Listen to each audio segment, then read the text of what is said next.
way to do it. But one day I was looking at the Woodcraft magazine, and it was inspiration for me. This is actually a cutting board that this guy made, and it really was like, wow, that's maybe that's what I need to build, display the coins. So I read it, and I still didn't understand it, and I finally wrote a letter to the editor at the Woodcraft magazine, and lo and behold, they wrote me back a nice 2-page thing on all the issues and things the aesthetics of it, technical issues and stuff like that, because I was really stepping outside of the boundaries to build this thing from their plans in their magazines. So after really trying to get into this, I said, well, I'm going to bite the bullet. And the first thing I had to figure out was, how big does this thing have to be? Because I have no dimensions or anything. So I laid out the quarters. My first go at it was 5 rows by 10, just to get an idea of spacing. And then they were all square, which I later changed on. How much space I wanted between the quarters.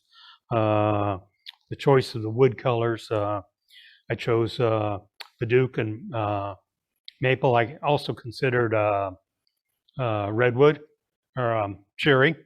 But I also know that cherry over time really darkens, and of course this will too over time. But it was just one of the choices. And then the other big thing was, how wide should each one of these stripes be? And without any plans, it was rather difficult. So first thing I had to do was I took, they gave you some ideas of a plan for the plate for the shape of these curves in here. And I downloaded that, and I went down to FedEx Kinko's with that on a thumb drive, and I had them print me out that pattern in a 25, 30, and 35 inch piece of paper, so I could play with sizes, because I still didn't know what was right and what was aesthetically going. So anyway, those 3 helped me get started, and then with the dimensions I had of the quarters, it gave me about how much width each one of these stripes had to be. So that was the first thing. And then after choosing that, I took a piece of, I took that big paper template, laid it out on a piece of MDF, and traced it out, took a saber saw, cut that shape out, sanded and sanded and sanded to get it all smooth. But that became my master template for the shape of those curves that you saw in the flag. Now, once I got that done, then you have to create a template so that you have a template for your top edge and you have a template for your bottom edge. And getting the 2 of them to be identical is kind of challenging. So what they suggested that you do is take, here it is, and this piece of MDF here got a groove cut in it, and if you actually look at the template here, it follows that for a while. What I did then, after I got that whole groove cut out in a piece of MDF, took a saber saw, went right down the middle of that, and that gives me front and back. I had to go in and clean up the edges, but with pattern bit, gave me two pieces of template. And this was where it really got to be hard for me to think, because I'm used to thinking about X, Y, and Z coordinates, straight lines and stuff. And there's not a straight line in this thing. And there's some of it that's very confusing. So after doing a lot of thinking on it, I started thinking, going back to my trigonometry days. So this is one.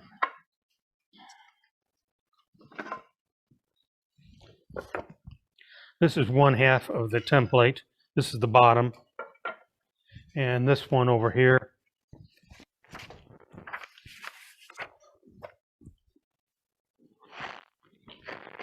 is the top plate, and then the two of them made together like this.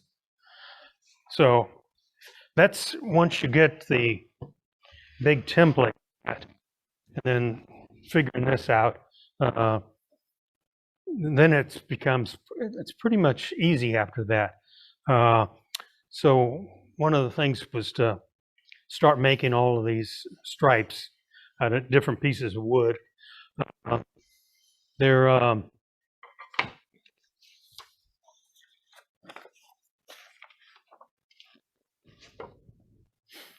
well, let me back up a little bit. I started thinking more about these templates in terms of sine and cosine. I wouldn't get into the math on it, shapes and stuff like that. The sine and the cosine make a lot of sense. Technically, if this would be the arc sine, but sine and cosine is close enough for just visualizing what's going on in this thing. And then there's one other thing we'll talk about in a minute. That's the tangent when you start tapering these things, which is really hard to get your head wrapped around. So I call these the sine and the cosine templates. And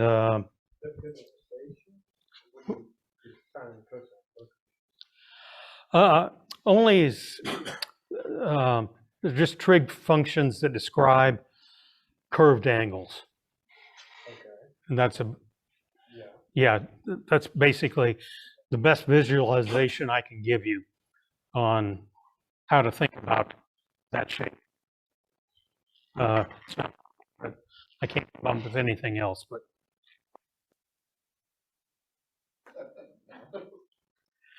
so the first thing I had was cut out all of these stripes on the bandsaw, and first realization I came to was, man, that's eating up a lot of lumber, because from here to here on a rough one is almost 6 inches in height. So 6 inches, another two, they're about 2 inches wide. That's 8 inches. Another one is 10 inches. And all of a sudden you've chewed up a big board. So I had to come up with some very wide, some Baduke that was 12 inches wide and wide. So I was able to get 4 pieces out of each one. I will say it was difficult cutting them out on the bandsaw, because you got this big wide board here. You got these marks on it. It weighs a ton, and you're out here on the back end of the bandsaw blades in here, and you're trying to follow that curve, and it was hard on the arms just supporting that for that long. But I don't have any of these rough, but these are already actually been through the router bit on the templates, and I'll show you in that minute. But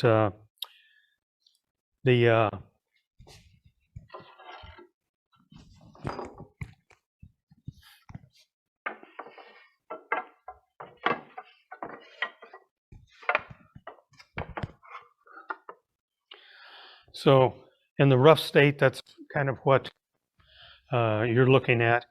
There's 7 red ones, 6 white ones to make the flag more realistic. And when I did it, after I got them all put together and routed, I built it in terms of, I built one package of 6 wide and one 7 wide, and that was enough that I could get through my surface planer, because if you look at these close, I mean, they're not even the same thickness or anything, but it didn't really matter. Once I got them glued together, they went through the surface planer. The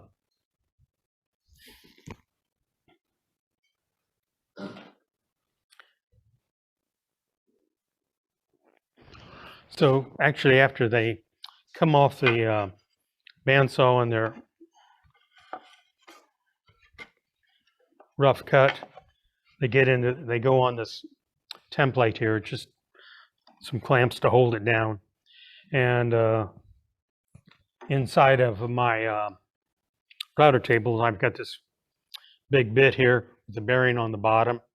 The bearing rides along the bottom edge of the template, and then that way you can clean up all of the edges, make them nice and smooth. How did you line it up to make sure you had your same thickness of the That's a very good thing. It doesn't matter. That's the hardest thing to wrap your head around. This end does not have to be the same thickness as this end. And you go, how? I mean, what are they going to fit? And you can taper them and make them, because the more you taper them, the more wavy you get into the flag building itself. So it looks like it's actually waving in the air. And that's where I kind of use my sine cosine analogy, because you're playing with the tangent when you're tapering it. And the tangent can be thought of as sine over cosine. I mean, that's the best thing. It's yeah, that is the hardest thing, is keeping it doesn't have to be the same thickness on each end. As long as it has the same shape all the way through it. Same shape all the way through it. The biggest issue I had when I was routing these things, I don't remember if it was the Beach Boys or Jan and Dean, but do you remember the song "Watch Out Now for a Dead Man's Curve"? Yeah, this is Dead Man's Curve, and I had 3 of them just go flying off when they went through with the router, because you're just changing grain pattern, and it didn't like it. So, Jan and Dean, thank you, Professor. No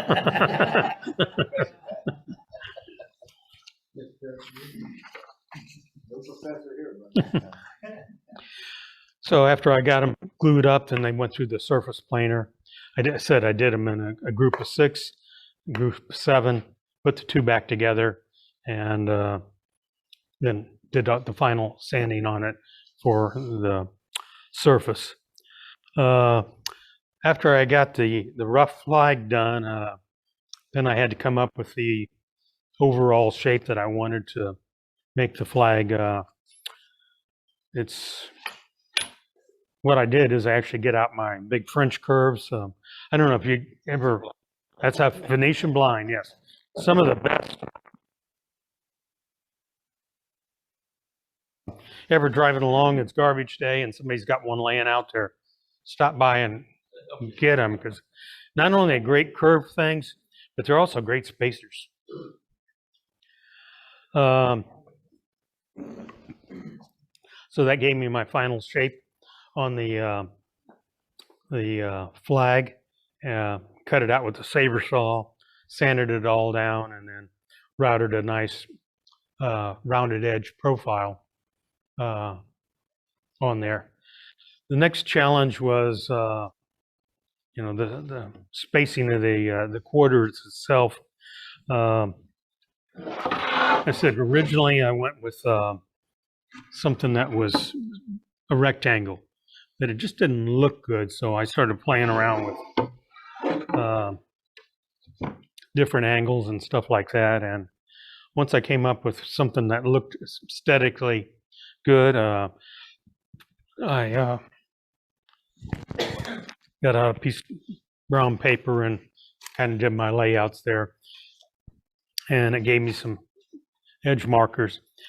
then I created this template here on the drill press so that it actually fits over the quarters like that. And then I came up with my own, actually I got these years ago. It's a Faulkner bit set for coins.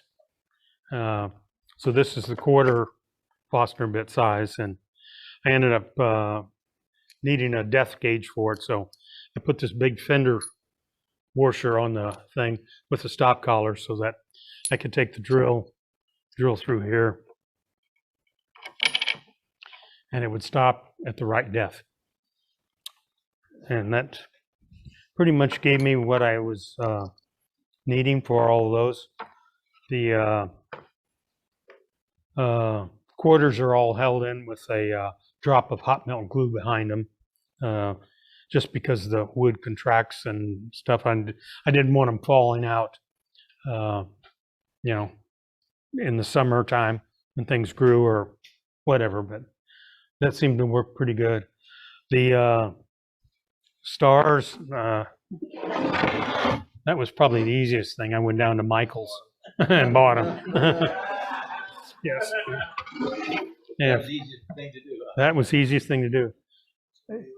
Did stain, and I actually dyed them with this Minwax indigo wiping stain and finish, so it gave them some of the characteristics of the flags. All in all, I've made 3 of these. I've made the national park one, another one for our friends that we were traveling with, and I did one with the statehood quarters for my brothers. So, How many quarters were in that series for the parks?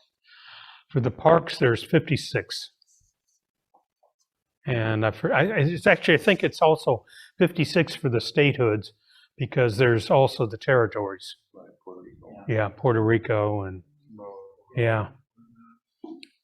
So I've been to almost all of the national parks except for, I know there's some I will never get to.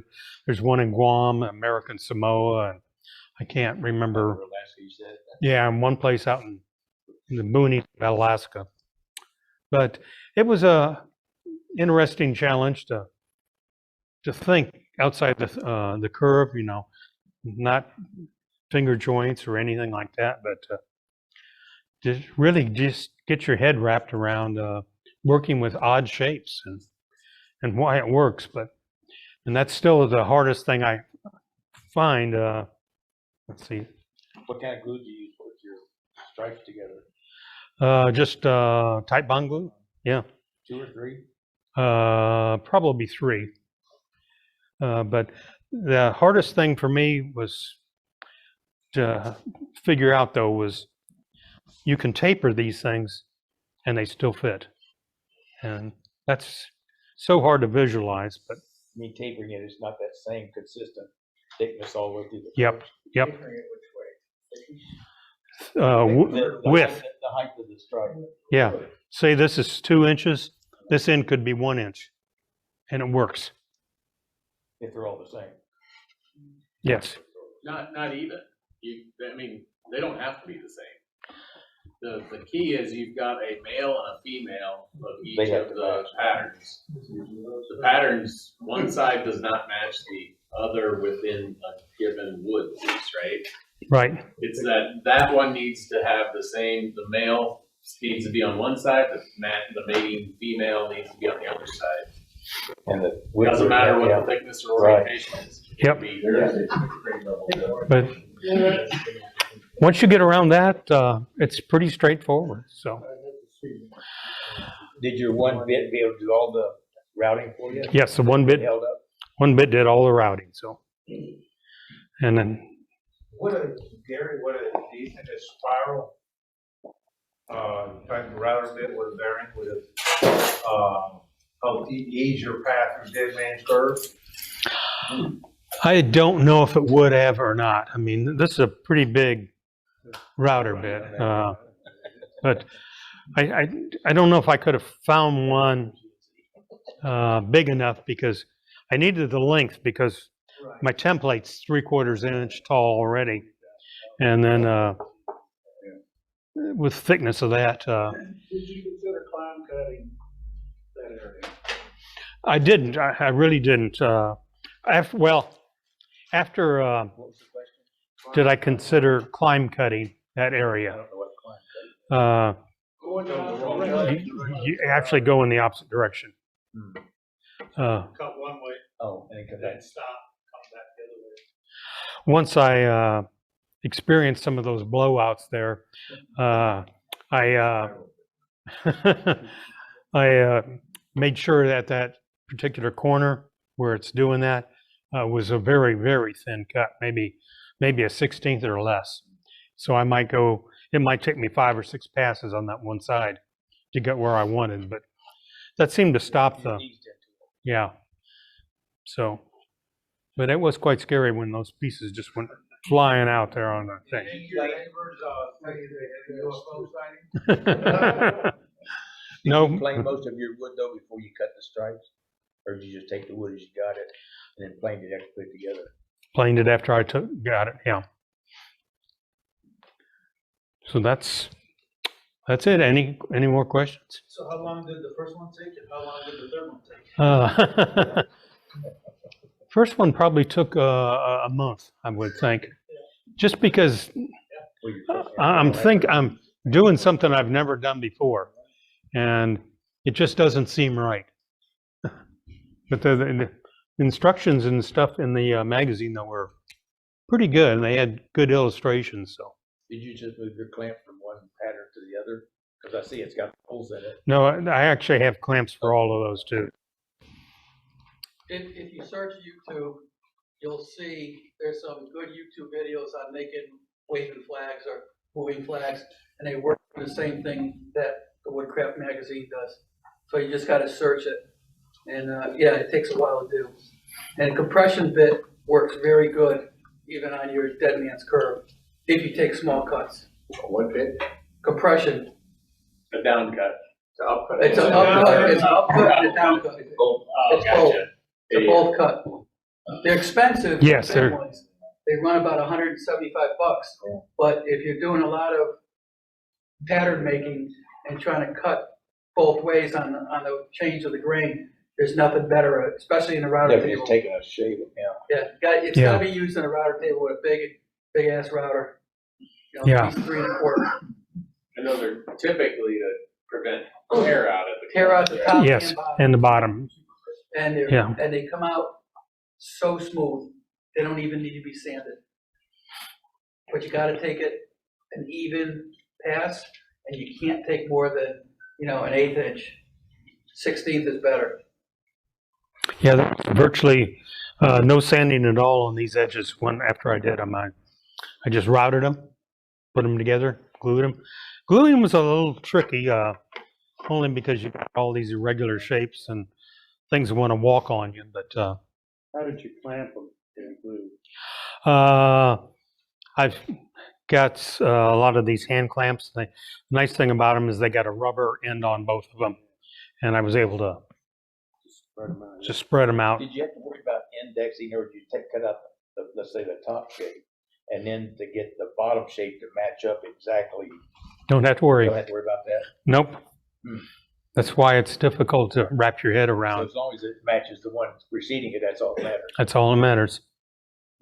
But it doesn't click up here, though. You just gotta have your wood extra long in case you need it. That's right, yeah. Any other questions? I encourage you to step.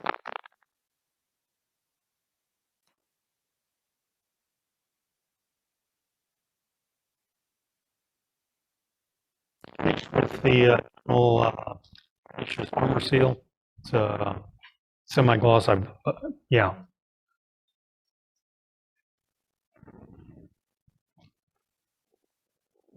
So, if not, try the cutting board. It's smaller. It's a lot easier to. Cutting board on the show on PBS. Oh. Yeah, just about a month ago, I watched it. Hmm. So I was surprised when you held up the magazine. All right. Thank you, Gary.